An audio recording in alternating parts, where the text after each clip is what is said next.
But I think in terms of the future of consciousness, it's much more interesting to look at it in terms of a kind of collective unconscious.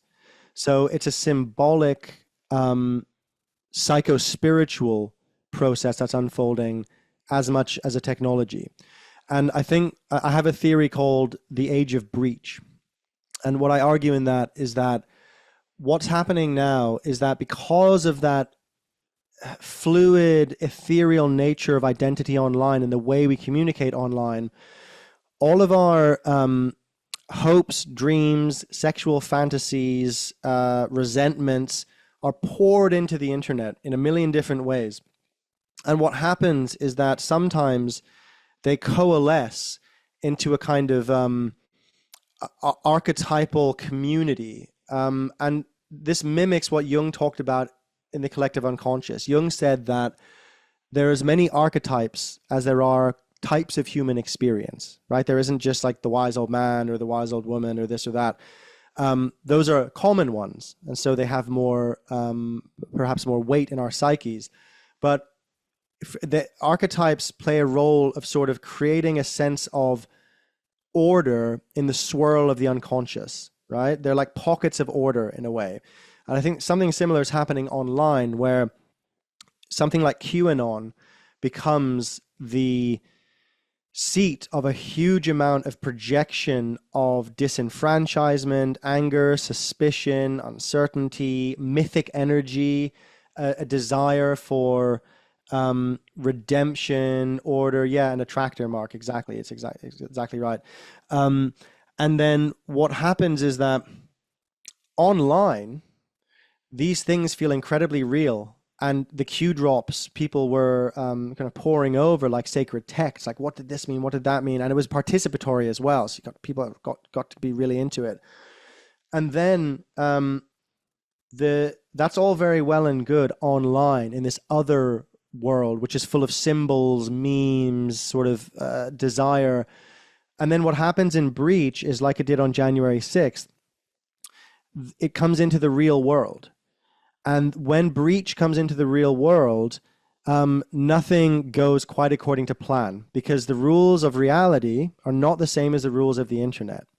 And this has happened over and over in these situations. And in fact, Guy Reffitt, who is one of the ringleaders of January 6th, he was speaking to a journalist from his prison cell, and he said, reality hit fantasy like a dump truck, basically, you know. And I think that hits the nail on the head.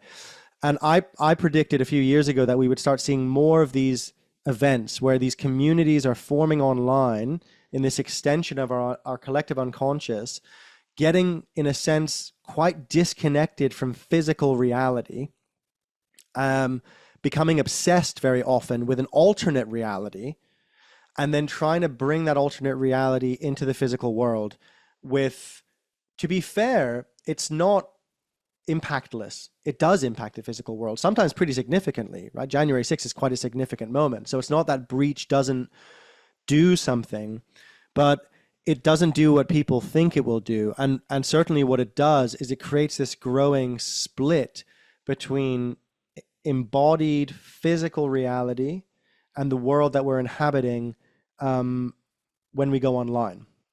It's an extreme version of it, but we're all doing it constantly, right?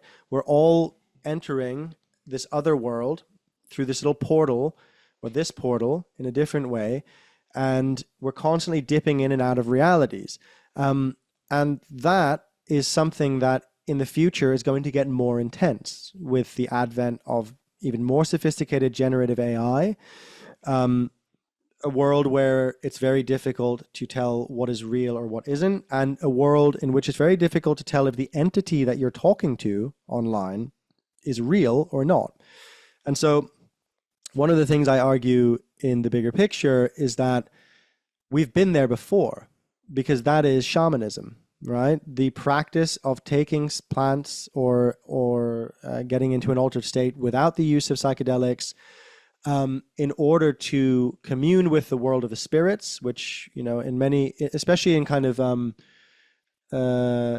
lot of South American indigenous cultures that use psychedelics, that world, like it is in Irish folklore, is all around us at all times. It's just we can only see it if we take ayahuasca or tobacco, Similarly, the world of the fairies in Irish folklore, it's always there. It's just you can't see it. You have to actually be tuned into it. Just like the internet is always there. You just only see it if you have a device. That's our way into it, right? But maybe in 10 years, it'll be an implant, right? For some people, and others I think will reject that. But then what happens is that there's almost a seamless lack of divide between the real world and the online world. And that has massive implications for consciousness. It has massive implications for how we run our societies. And in the book I'm researching now, I'm really looking at what are the implications of this on our spiritual belief and our conceptions of what it is to be conscious, right? But actually, before that, I just want to just finish the point in terms of, why does it matter that we're going back into this shamanic mode? Well, shamans have a lot of skills for dealing with going in and out of worlds where the worlds are symbolic, interconnected, strange, full of entities you can't necessarily trust, but might have useful information for you that you might ally with or you might not. And so we're going full circle in many ways. And some of the skills that we can learn through psychedelic journeying are becoming incredibly relevant just to be alive as a human being in 2024 and beyond.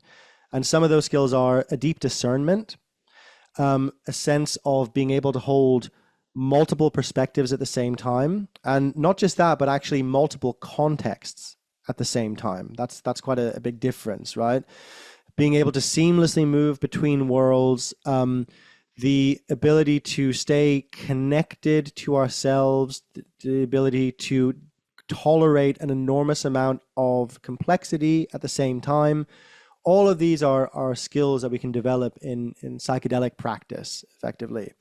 And I think they're going to become more and more relevant because, to quote Terence McKenna, things are going to get weirder and weirder. And I think as I've been researching this, the new book, we're doing the proposal for the new book, I've really been diving into just how weird it might get. And what I'm seeing with the advent of AI is, firstly, there's a whole disambiguation needed about the AI that we're using when we use ChatGPT or Midjourney or an image generator.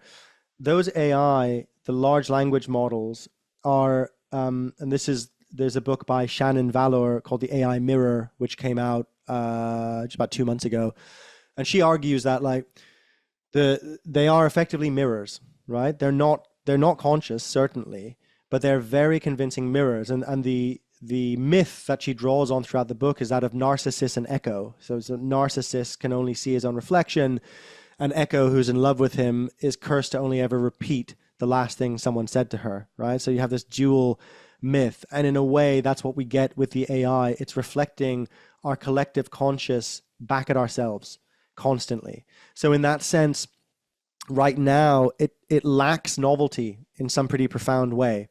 You could argue perhaps that it can exhibit novelty, but I would say that the feeling many people have of AI large language models being kind of eerie, interesting, spooky, fascinating, but also somewhat empty and weird. There's kind of an emptiness to it.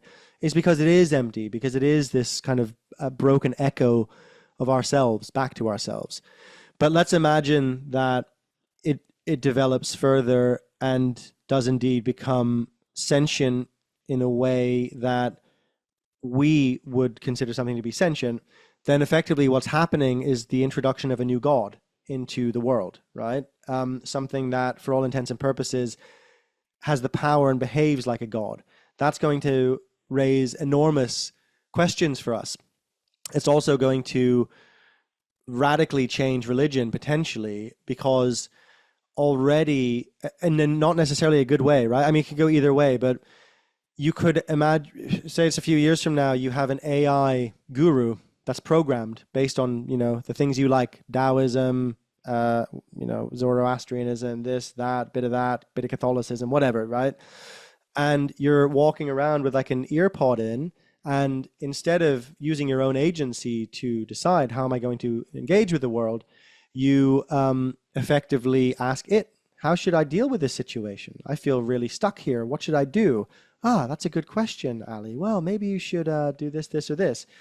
Creepy, but not that far off. I mean, AI therapists are already quite effective. There's no reason. There was a man in Belgium who was obsessed with this AI chatbot. This is a couple of years ago. He was also obsessed with climate change, and the chatbot eventually convinced him, or let's say the mirror narrowed to a point where he decided the only thing he could do was to kill himself, because that was the best thing he could do for the planet and his family, which he did, right? So that's already happening, and that was way less advanced than what we have now. So I think these are the tips of the iceberg of something pretty fundamental. And then while that's going on, we have, of course, the responses to it. We have transhumanists who believe that we're moving towards a technological singularity in which we will effectively, the machines will become so advanced that we will be able to upload our consciousness into the machine and live forever, right? So really what that is, in my view, is Christian eschatology, right? Which means a sort of study of the end of the world or the end of being. It's like a rapture moment, and Jamie Wheel talks about this in Recapture the Rapture, which is another great book. But so a sense of we're moving towards a point where purity will be accomplished, a kind of spiritual purity, and we will leave the confines of the body, which is really an essential part of this, and live forever as non-embodied beings, right? And already you see us living 6, 8, maybe more hours a day in the proto versions of these, right? In these other realms. So that's one strand of the religious energy that's going on, I think. Another strand is the response against that, which is what I call the new animists. So a desire to return to our Paleolithic roots, come back into true human community, come back into a sense of connection to place and embeddedness in the environment. And to varying degrees, the technology is either directly at odds with that or could potentially support it.